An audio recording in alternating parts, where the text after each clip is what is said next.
గౌరవ రాష్ట్ర మంత్రివర్యులు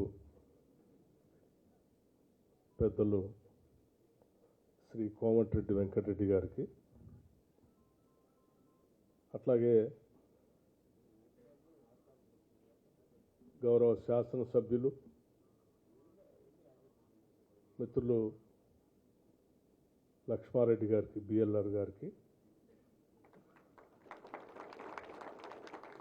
గౌరవ శాసన మండలి సభ్యులు జిల్లా కాంగ్రెస్ కమిటీ అధ్యక్షులు కూడా శంకర్ నాయక్ గారికి, రాష్ట్ర ప్రభుత్వ ప్రిన్సిపల్ సెక్రటరీ శ్రీ నవీన్ మిట్టల్ గారికి, అట్లాగే జెన్కో యూనియన్స్గా ఉన్నటువంటి నాయకులందరికీ, వివిధ రకాల సంఘాలు ఉన్నారు, ఆ సంఘాల నాయకులందరికీ, సిబ్బందికి, ముఖ్యంగా ఈరోజు భూ నిర్వాసిత కుటుంబాల సంబంధించి ఉద్యోగ పత్రాలు పొందుతున్నటువంటి లబ్ధిదారులందరికీ కూడా ముందుగా నా హృదయపూర్వకమైనటువంటి నమస్కారాలు.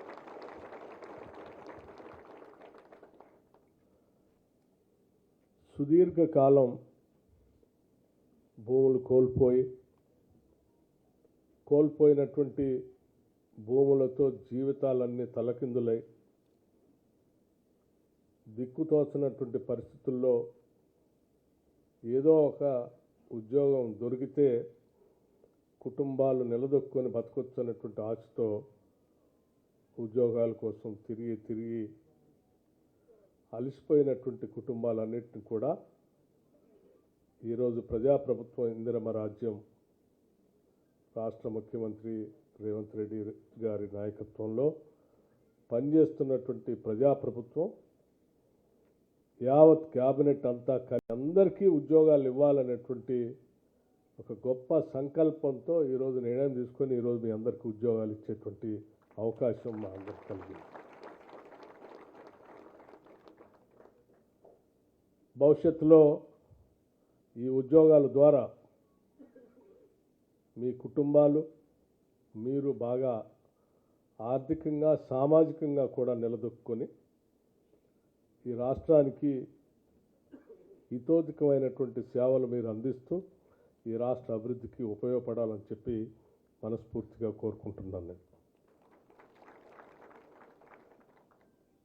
మీ అందరికీ మరొకసారి ఉద్యోగాలు పొందుతున్న మీ అందరికీ, మీ కుటుంబ సభ్యులకి, మీకోసం ఇన్ని సంవత్సరాలు మీ వెనక ఉండి పోరాటం చేసినటువంటి స్థానిక శాసనసభ్యులు, స్థానిక శాసన మండలి సభ్యులు, మీ జిల్లాకు సంబంధించినటువంటి మంత్రివర్గ సహచరులు కోమటిరెడ్డి వెంకటరెడ్డి గారు, అట్లాగే ఉత్తమ్ కుమార్ రెడ్డి గారు, స్థానికంగా ఉన్నటువంటి పార్లమెంట్ సభ్యులు అందరూ కూడా మీ అందరికీ ఉద్యోగాలు కల్పించాలనేటువంటి ఒక మంచి సంకల్పం వారి మనసుల నిండా ఉన్నది కాబట్టి ఈరోజు ఇది సాధ్యమైందని చెప్పడానికి కూడా నాకు ఎటువంటి సందేహం లేదు. మీకు తెలియంది కాదు, ఈరోజు ఉద్యోగాలు పొందుతున్నటువంటి వాళ్ళలో చాలామంది ఆర్ఓఎఫ్ఆర్ పట్టాల ద్వారా ఉద్యోగాలు పొందుతున్నటువంటి వాళ్ళు కూడా ఉన్నారు. ఆర్ఓఎఫ్ఆర్ పట్టాలంటేనే ఆనాటి యూపీఏ ప్రభుత్వం సోనియా గాంధీ గారి నాయకత్వంలో ఈ చట్టాన్ని తీసుకొచ్చి ఆ భూములు సాగు చేసుకుంటూ బతుకున్నటువంటి వాళ్ళు గౌరవంగా బతకటం కోసం మీ అందరికీ పట్టాలు ఇప్పించేటువంటి కార్యక్రమాన్ని పార్లమెంట్లో చట్టం చేసి చేయటం వల్లనే ఆనాటి కాంగ్రెస్ ప్రభుత్వం ఉమ్మడి రాష్ట్రంలో డాక్టర్ వైఎస్ రాజశేఖర రెడ్డి గారి కాంగ్రెస్ ముఖ్యమంత్రిగా ఉన్నప్పుడు ఈ ఆర్ఓఎఫ్ఆర్ పట్టాలు రాష్ట్ర వ్యాప్తంగా చాలా చోట్ల ఇచ్చాం. అందులో భాగంగా ఇక్కడ ఉన్నటువంటి పరిసర ప్రాంతాల్లో ఉన్నటువంటి ఆ పరిశ్రమ ప్రాంతాల్లో ఉన్న కుటుంబాలకు కూడా చాలా పెద్ద ఎత్తున ఆనాటి కాంగ్రెస్ ప్రభుత్వం తీసుకొచ్చినటువంటి చట్టం, ఆనాటి కాంగ్రెస్ ప్రభుత్వం పంపిణీ చేసినటువంటి భూములు ఆ భూముల పైన పట్టాలు పొందినటువంటి మీ అందరికీ మళ్ళీ తిరిగి కాంగ్రెస్ ప్రభుత్వమే ఉద్యోగాలు ఇచ్చేటువంటి కార్యక్రమం కూడా చేస్తుంది. నేను ఈ అంశాలు 2 అంశాలు మీకు ఎందుకు గుర్తు చేస్తూ ఉన్నానంటే, ప్రతి సందర్భంలో ఈ దేశంలో కానీ రాష్ట్రంలో కానీ పుట్టినటువంటి ప్రతి కుటుంబాన్ని ఒక మానవీయమైనటువంటి కోణంతో ఆలోచన చేసి ప్రజల సంక్షేమమే ప్రభుత్వం పాలన యొక్క ధ్యేయంగా ఉండాలి, లక్ష్యంగా ఉండాలని చెప్పి ఆలోచన చేసేటువంటి ప్రభుత్వాలు కాంగ్రెస్ ప్రభుత్వాలు. అందుకే అటువంటి గొప్ప చట్టాన్ని ఆ రోజు తీసుకురాగలిగారు. ఆ తీసుకొచ్చిన చట్టం ద్వారా మరొక గొప్ప చట్టం కూడా తీసుకొచ్చారు. 2013 ల్యాండ్ అక్విజిషన్ యాక్ట్ తీసుకుని వచ్చి, అది కూడా సోనియా గాంధీ గారి నాయకత్వంలో మన్మోహన్ సింగ్ గారు ప్రధానమంత్రిగా ఉండి కాంగ్రెస్ ప్రభుత్వం పట్టాలు సహజంగా ఉన్నటువంటి వారసత్వంగా లేకపోతే భూములు కొనుక్కున్నటువంటి వాళ్ళతో పాటు సమానంగా ROFR పట్టాలు పొందినటువంటి వాళ్ళకు కూడా సమానంగా పరిహారం ఇవ్వాలని చెప్పి 2013 భూసేకరణ చట్టాన్ని కూడా కాంగ్రెస్ ప్రభుత్వం తీసుకొని రావటం వల్లనే ఈరోజు ఈ న్యాయం చేయగలుగుతా ఉన్నాం. సో ఏ రకంగా చూసినా ప్రతి సందర్భంలో కూడా ఆనాటి కాంగ్రెస్ ప్రభుత్వాలు తీసుకున్న చట్టాలని గౌరవించి ఈ రాష్ట్రంలో ఉన్నటువంటి కాంగ్రెస్ ప్రభుత్వం అమలు చేస్తున్నటువంటి అంశాన్ని మీ దృష్టికి తీసుకొని వస్తూ ఉన్నాను. ఈరోజు దాదాపు ఈ నిర్వాసితులకు సంబంధించి దాదాపు ఒక 500 మందికి ఉద్యోగాలు ఇచ్చుకోగలిగాం. సరే, పరిశ్రమలు పెట్టినప్పుడు త్వరితగతిన కూడా పరిశ్రమల్ని పెట్టిన దానికి అనుగుణంగా నిర్దేశం చేసుకొని తారీఖుని, సమయాన్ని, రోజుల్ని, నెలల్ని, సంవత్సరాలు ఒక గడువును పెట్టుకొని పని చేసుకుంటూ పోతేనే ఆ పరిశ్రమలు పూర్తి చేసుకొని ఆ పరిశ్రమల ద్వారా ఫలితాలు పొందగలం.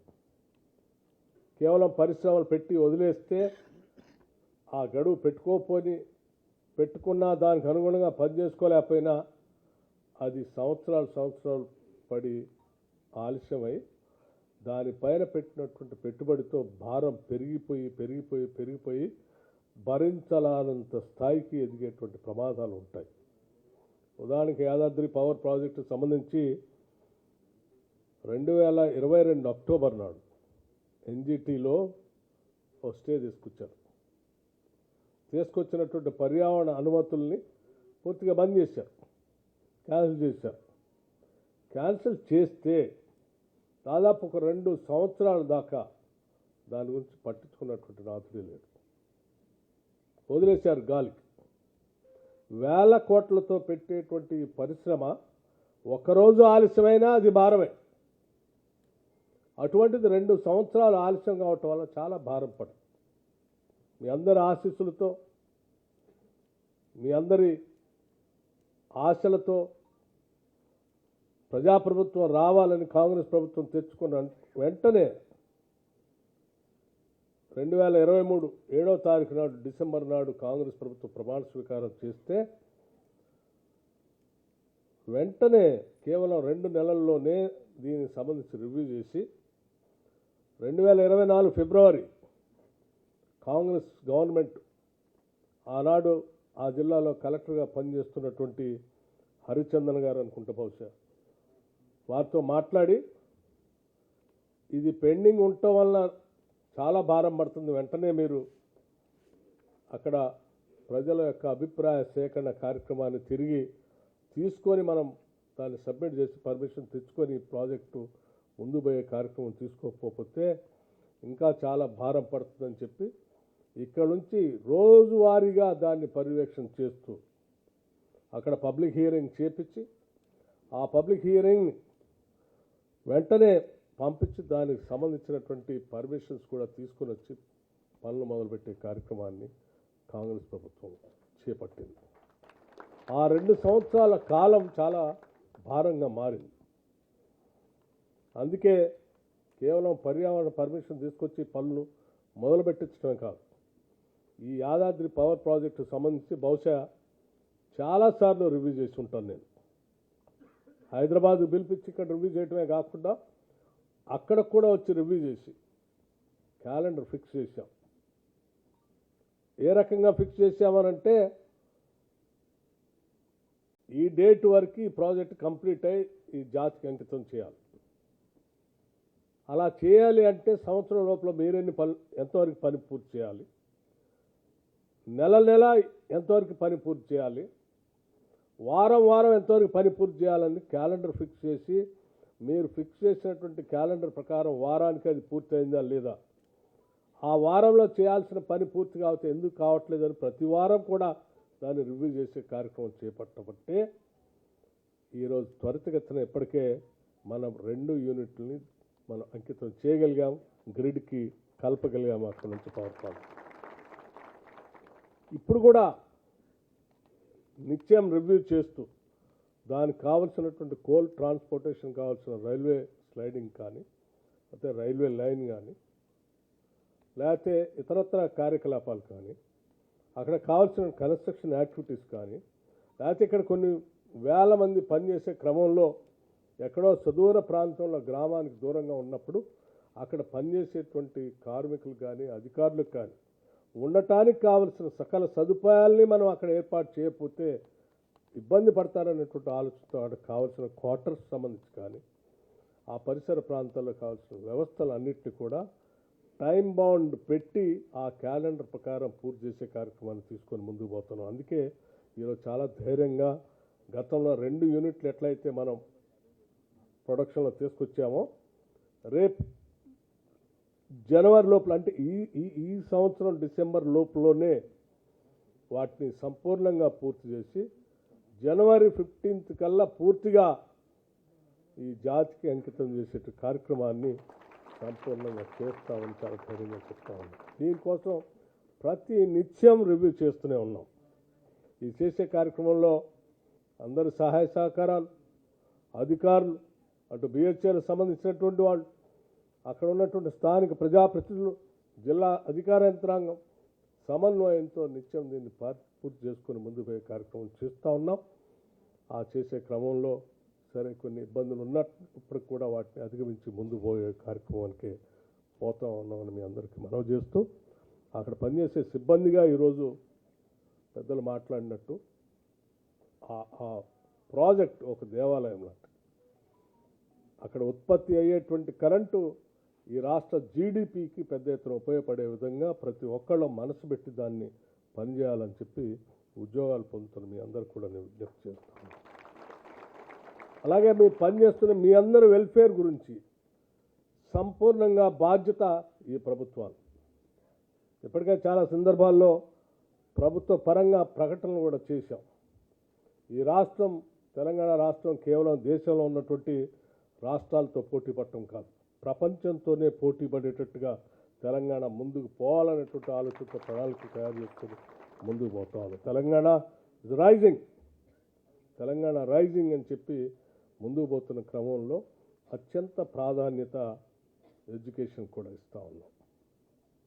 ఉద్యోగ అవకాశాల ద్వారా మాత్రమే పేదరికాన్ని జయించవచ్చు, చదువు ద్వారా మాత్రమే, విద్య ద్వారా మాత్రమే మనం సామాజిక పరమైనటువంటి వెనుకబాటుతనాన్ని, ఆర్థిక పరమైనటువంటి వెనుకబాటుతనాన్ని అధిగమించి అనేక విజయాలు సాధించవచ్చు అనేటువంటి ఆలోచన, నమ్మకం ఈ రాష్ట్ర ప్రభుత్వాన్ని. అందుకోసం ఈరోజు రాష్ట్రంలో పెద్ద ఎత్తున young India integrated residential schools పెట్టి రాష్ట్రంలో ఉన్నటువంటి బిడ్డలు అందరూ కూడా ప్రపంచంతో పోటీ పడే స్థాయిలో ఇంగ్లీష్ మీడియం, పూర్తి స్థాయిలో ఇంగ్లీష్ మీడియం ఇంటర్నేషనల్ స్టాండర్డ్స్తో ఈ కళాశాలను నిర్మిస్తున్నాం. కనీసం 25 ఎకరాలకు తగ్గకుండా ఒక్కొక్క స్కూలు 200 కోట్ల రూపాయలతో నిర్మించి ఈ రాష్ట్ర ప్రజలకు అందించే కార్యక్రమాలు చేపట్టారు. మిత్రులు అడిగారు, ఈ ప్రాజెక్టు పరిసర ప్రాంతాల్లో అక్కడ పనిచేసేటువంటి పిల్లల కోసం కానీ, ఈ పరిశ్రమ వస్తున్న పరిసర ప్రాంతాల్లో ఉన్నటువంటి గ్రామాలకు సంబంధించిన పిల్లలకు కానీ మంచి సదుపాయాలు ఈ పరిశ్రమ రావటం వల్ల వచ్చిందనేటువంటి నమ్మకం, ఆలోచన కూడా వాళ్ళకి కలగాలి. కాబట్టి ఒక పాఠశాల సంబంధించి శాంక్షన్ చేయంటే నేను వారికి చెప్పాను. మీ అందరి సమక్షంలో కూడా చెప్తా ఉన్నాను నేను. అటు ఈ పరిశ్రమకి దగ్గరలోనే లేకపోతే ఆ నియోజకవర్గ హెడ్ క్వార్టర్కి పరిశ్రమకి మధ్యలో కనీసం ఒక 25 ఎకరాలు తగ్గకుండా ఉండేటట్టుగా యంగ్ ఇండియా ఇంటిగ్రేటెడ్ రెసిడెన్షియల్ స్కూల్ని శాంక్షన్ చేసి దానికి అయ్యే ఖర్చుని సిఎస్ఆర్ ఫండ్స్ నుంచి ఈ పరిశ్రమ ద్వారా సిఎస్ఆర్ ఫండ్స్ ద్వారా పూర్తి స్థాయిలో అందిస్తామని చెప్పి ఈ సందర్భంగా అటు వెంకటరెడ్డి గారికి మంత్రి గారికి అటు శాసనసభ్యులకి శాసనమండలి సభ్యులకి మాటిస్తూ ఉన్నాం. ఈ స్కూల్లో దాదాపు 2600 మంది విద్యార్థులు చదువుకోవటానికి కావాల్సినటువంటి వసతులు ఏర్పాటు ఉంటుంది. సో 2600 మంది విద్యార్థులు ప్రపంచంతో పోటీపడే స్థాయిలో ఉండాల్సినటువంటి వసతులన్నీ పెట్టి అక్కడ ఏర్పాటు చేస్తున్నామంటే తప్పనిసరిగా ఆ పరిసర ప్రాంతాల్లో ఉన్నటువంటి పిల్లలు అందరూ కూడా ప్రపంచంతో పోటీపడే స్థాయికి ఎదుగుతారు. ఆ కార్యక్రమాన్ని చేపడతామని చెప్పి సందర్భంగా మనవి చేస్తూ, అట్లాగే రోడ్లకు సంబంధించి కూడా వెంకటరెడ్డి గారు శాసనసభ్యులు అడిగారు. ఎస్, ఆ పరిసర ప్రాంతాల్లో ట్రాన్స్పోర్టేషన్ సంబంధించిన వెహికల్స్ అన్నీ తిరిగేటప్పుడు అక్కడ సరైన రోడ్లు లేకపోతే డస్ట్ విపరీతంగా లేచి ఆ గ్రామాల్లో ఉన్నటువంటి పిల్లలకి కుటుంబాలు ఇళ్ళకు కూడా ఇబ్బంది కలుగుతుంది. కాబట్టి కొన్ని సీసీ రోడ్లు శాంక్షన్ చేయాలంటే వెంకటరెడ్డి గారు ఆర్ఎన్బి శాఖ నుంచి ప్రపోజ్ పంపించి వారు శాంక్షన్ చేశారు.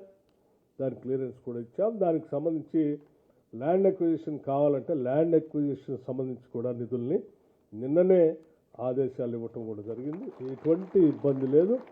నేను కలెక్టర్ గారికి నేను ఎక్కడి నుంచో చెప్తా ఉన్నాను. ఆ రోడ్డుకి సంబంధించి ల్యాండ్ అక్విజిషన్కి ఎంత అయితే అంత ప్రయారిటీ తీసుకొని మీరు రిలీజ్ చేసుకుంటూ పోండి. మీ డబ్బులు ఇంకా తక్కువ పడితే వెంటనే మీరు పంపిస్తే మీకు 24 అవర్స్లో మీకు డబ్బులు మళ్ళీ పంపించే ఏర్పాటు కూడా చేస్తాం. ఆ ఇబ్బంది ల్యాండ్ అక్విజిషన్.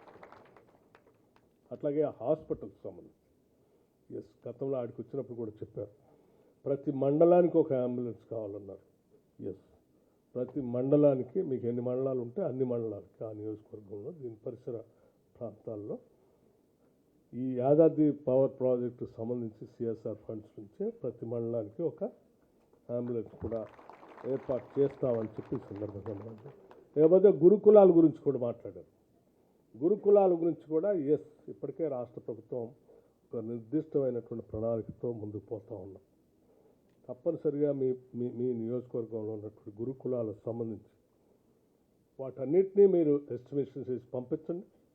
వాటన్నిటినీ సరే సిఎస్ఆర్ ఫండ్స్ నుంచి ఇస్తామా లేకపోతే ప్రభుత్వం నుంచి నేరుగా నిధులతో ఇస్తామా అక్కడో ఎక్కడో ఆలోచన చేసి వాటిని తప్పనిసరిగా ఆ రిపేర్లు అన్నీ చేపించి వాటికి కావాల్సిన వసతులన్నింటినీ ఏర్పాటు చేయించే బాధ్యత ఈ ప్రభుత్వాన్ని చెప్పి మీ అందరికీ నేను సవినయంగా మనవి చేస్తూ, మీ అందరికీ ఒక విషయం కూడా చెప్పాలి.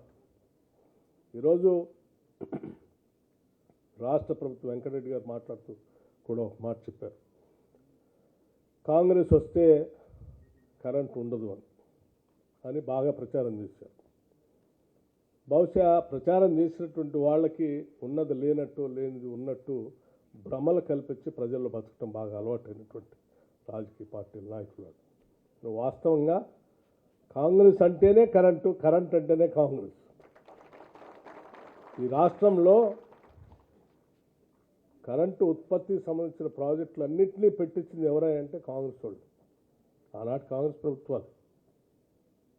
హైడల్ ప్రైజెస్ 78లో నేను మొన్న పోయి చూసి 1978లో నాగార్జున సాగర్ కట్టి ఆ సాగర్ దగ్గర పంప్ స్టోరేజ్ ప్రాజెక్ట్ పెట్టి జపాన్ నుంచి తోషిబా కంపెనీ లాంటి వాటిని ఆ రోజుల్లో తీసుకొచ్చి మిత్సుబిషి అండ్ తోషిబా కంపెనీ తీసుకొచ్చి అక్కడ మెషినరీ పెట్టి పవర్ ఉత్పత్తి చేసేటువంటి ప్రక్రియ ఇప్పటికి కూడా లేటెస్ట్గా ఉన్నటువంటి ప్రక్రియ. ఇప్పుడు చాలామంది పంప్ స్టోరేజ్ ప్రాజెక్ట్స్ గురించి మాట్లాడుతూ కొత్త విధానం వచ్చేసింది, మేమంతా దేశవ్యాప్తంగా చేస్తున్నాం అట్లా చేస్తున్నాం మాట్లాడుతూ ఉన్నాం. 1978లో మన ప్రభుత్వాలు కాంగ్రెస్ ప్రభుత్వాలు ఆ రోజుల్లోనే ఆ సాగర్ దగ్గర పంప్ స్టోరేజ్ ప్రాజెక్ట్ పెట్టి ఇప్పటికి కూడా సక్సెస్ఫుల్గా నడుస్తూ ఉంది.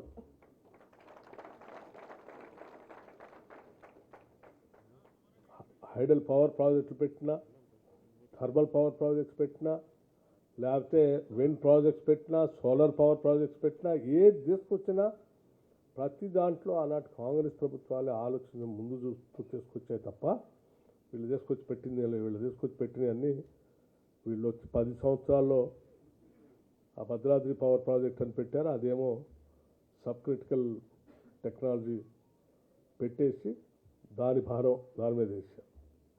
సార్ దీని సంగతి మీకు ఎట్లా భారం ఎంత భారం వేశారో కూడా తెలుసు. సో ఈ పరిస్థితిలో నేను చెప్పేది ఏంటంటే ఇప్పటికి కూడా కాంగ్రెస్ పార్టీ రాగానే న్యూ ఎనర్జీ పాలసీని తీసుకొని వచ్చి పెద్ద ఎత్తున కన్వెన్షనల్ ఎనర్జీతో పాటు నాన్ కన్వెన్షనల్ ఎనర్జీని కూడా ఈ రాష్ట్రంలో పెద్ద ఎత్తున అందించాలని ఆలోచనతో ముందు పోతున్న దేశంలోనే అత్యుత్తమైనటువంటి గ్రీన్ పవర్ని ఉత్పత్తి చేసే డెస్టినేషన్ రాష్ట్రంగా తెలంగాణని మార్చబోతామని కూడా చెప్తా ఉన్నాం. ఈరోజు బహుశా నాకు తెలిసి దేశంలో ఏ రాష్ట్రంలో కూడా లేనన్ని అగ్రికల్చర్ పంప్ సెట్స్ని 29 లక్షల అగ్రికల్చర్ పంప్ సెట్స్కి మనం ఉచితంగా కరెంట్ ఇస్తూ ఉన్నాం. 51 లక్షల కుటుంబాలకి 200 యూనిట్లు ఫ్రీ పవర్ ఉచితంగా ఇస్తూ ఉన్నాం. ఇవి ఇస్తూ కూడా మనం ఈ ప్రభుత్వం వచ్చిన దగ్గర నుంచి ఎక్కడ ఎటువంటి డిమాండ్ కూడా పెరుగుతూ ఉంటాయి, విపరీతంగా పెరుగుతుంటే కూడా ఎక్కడా పవర్ కట్స్ లేకుండా నాణ్యమైనటువంటి విద్యుత్తుని అందిస్తూ నిరంతరం రెప్పపాటు కూడా కరెంటు పోకుండా రెప్పపాటు కూడా ఇందులో పనిచేసేటువంటి ఉద్యోగస్తులు అప్రమత్తంగా ఉంటూ నిత్యం పనిచేస్తూ ఉన్నారు కాబట్టి దీన్ని మనం సాధించగలిగాం. అందుకే విద్యుత్ సిబ్బందికి కూడా నేను ఈరోజు మనస్ఫూర్తిగా అభినందనలు తెలియజేస్తాం. మనం ఎన్ని ప్రణాళికలు చేసినా అంతిమంగా డెలివరీ మెకానిజం చేసే దగ్గర సిబ్బంది దగ్గర ఉండి పనిచేయబట్టే మనం సాధించగలుగుతాం. ఈరోజు ఈ రెండింటికి 29 లక్షల పంప్ సెట్లకు ఇచ్చేటువంటి ఉచిత కరెంటు, 200 యూనిట్లకు ఇచ్చేటువంటి ఉచిత కరెంటు ఇస్తే దాదాపు 17,000 కోట్ల రూపాయలని రాష్ట్ర ప్రభుత్వం 17,000 కోట్ల రూపాయలని రాష్ట్ర ప్రభుత్వం విద్యుత్ శాఖకి సంవత్సరానికి కడతా ఉంది. ఉచితంగా ఇస్తున్నామని చెప్పి విద్యుత్ శాఖకి ఏమో ఉచితంగా వదిలేయట్లే మేము. ఆర్థిక శాఖ ప్రతి నెల 12,500 కోట్ల రూపాయలు అగ్రికల్చర్ పంప్ సెట్స్ పేరు మీద, ప్రతి నెల 200 యూనిట్లు కొనేటువంటి కరెంటుకు సంబంధించి 4,200 కోట్ల రూపాయలు దాదాపు ఇప్పుడు మన యావరేజ్. ఇవి సంవత్సరానికి 12,500 కోట్ల రూపాయలు అగ్రికల్చర్ పంప్ సెట్స్కి, 4,200 కోట్ల రూపాయలు 200 యూనిట్లు ఫ్రీ పవర్కి కడతా ఉన్నాం. ఇంత డబ్బులు ప్రజల కోసం వెచ్చిస్తూ ఉన్నాం. వెచ్చిస్తూనే ఇక్కడ విద్యుత్ శాఖకు సంబంధించినటువంటి సంస్థలు ఏమి నష్టపోకుండా ప్రజలకు మేము ఇచ్చినటువంటి హామీకి ప్రజలు కట్టాల్సిన డబ్బులు రాష్ట్ర ప్రభుత్వం ద్వారా కడుతూ మిమ్మల్ని బలోపేతం చేస్తూ విద్యుత్ సంస్థల్ని వ్యవస్థల్ని పెంచుకుంటూ పోతూ మళ్ళీ వాటిని కూడా మానవీయ కోణంతో ఆలోచన చేస్తూ అందులో ఉద్యోగాలు ఇచ్చే ప్రక్రియను కూడా కమర్షియల్గా ఇబ్బంది పడకుండా జాగ్రత్తగా చేసుకుంటూ ముందుకు పోగలుగుతున్నాం కాబట్టే వీటన్నిటిని మనం సాధించగలుగుతున్నాం అని చెప్పి ఈ సందర్భంగా మీ అందరికీ నేను మనవి చేస్తూ ఈ చేసే ప్రక్రియలో ప్రతి వ్యక్తి ఈ విద్యుత్ శాఖకు సంబంధించి అందులో పనిచేసే ప్రతి వ్యక్తి యొక్క సామర్థ్యం అట్లాగే సంకల్పం రెండు కూడా ఈ రాష్ట్రానికి అవసరం అని చెప్పి మీ అందరికీ నేను సవినయంగా మనవి చేస్తూ మరొకసారి ఈరోజు ఉద్యోగాలు పొందుతున్నటువంటి మీ అందరికీ ఈ రాష్ట్ర ప్రభుత్వం తరఫున హృదయపూర్వకమైనటువంటి అభినందనలు తెలియజేస్తూ మీరు ఉద్యోగ నియామక పత్రాలను పొందవలసిందిగా కోరుతూ నేను ఒక చిన్న మాట కూడా గుర్తు చేయదలుచుకున్నాను. కొంత ఆవేదన కూడా కలిగింది నాకు పొద్దున. ఒక వ్యక్తి ఎవరో నాకు వాట్సాప్లో సర్క్యులేట్ చేశాడు. ఏమనంటే ఈ ఉద్యోగ నియామక పత్రాలు ఇచ్చేటువంటి 500 మందికి 350 మందికి ఎంతమందికి ఉంటే అంతమందికి దీనికి వీళ్ళందరినీ పిలిచి మీటింగ్ పెట్టి కోట్ల రూపాయలు ఖర్చు పెట్టి నియామక పత్రాలు ఇవ్వటం అంత అవసరమా? ఏదో ఆన్లైన్లో పెట్టేస్తే వాళ్ళు డౌన్లోడ్ చేసి తీసుకొని వెళ్ళిపోతారు కదా. నేను అడుగుతా ఉన్నాను, మీ అందరినీ ఇక్కడ పిలిచి సంతోషంగా ప్రభుత్వ పరంగా మీ కుటుంబ సభ్యులతో సహా కలిసి నియామక పత్రాలు ఇచ్చి దీనికి సంబంధించిన సమాచారం కూడా మీ అందరికి చెప్పి ఇవ్వటం, ఇది ఒక మానవీయ సంబంధాలు, మనిషికి మనిషికి ఉన్నటువంటి మానవీయ సంబంధాలు, కుటుంబ సంబంధాలు. ఒక మెషిన్ లాగా ఏదో కంప్యూటర్లో ఆర్డర్ ఇచ్చేసి మీరు డౌన్లోడ్ చేసుకొని మీరు వెళ్ళిపోయేటువంటి ఒక మెకానికల్ లైఫ్ కాదు మనది. ఈ రాష్ట్ర ప్రభుత్వాన్ని, ఈ రాష్ట్రంలో ఉన్నటువంటి ప్రజలది ఒక కుటుంబ బంధం, కుటుంబ బంధుత్వం. ఈడ మనిషికి మనిషికి మానవీయ సంబంధాలే ముఖ్యం తప్ప ఏదో మేము ప్రచార ఆర్భాటం కోసం చేసింది కాదు. ఇది కోట్ల రూపాయలు ఎక్కడ ఖర్చు పెట్టింది ఒకటి కాదు. ఉన్నది ఇది భవనంలో ఉంది. అంటే కావాలని కొద్దిమంది వాళ్ళు ఆ 10 సంవత్సరాలు ఉద్యోగాలు ఇవ్వలే మీకు, ఇవ్వకపోగా ఇవాళ ఉద్యోగాలు ఇవ్వటం కోసం చేసే ప్రక్రియను కూడా ఇంకో రకంగా ఒక తప్పుడు ప్రచారం చేయాలని చెప్పి ఒక ఆలోచనతో ఈ ఎనర్జీ డిపార్ట్మెంట్కి సంబంధించినటువంటి కొన్ని 1-2 వాట్సాప్ గ్రూపుల్లో సర్క్యులేట్ చేస్తున్నారని చెప్పి నాకు పంపిస్తే నాకు నిజంగా వాళ్ళని చూసి నవ్వాలో ఏడవాలో కూడా అర్థం కాలేదు. దీన్ని అర్థం చేసుకోవాల్సింది మీ అందరి కోరుతూ. Anyway, once again I wish you all the best. Thank you.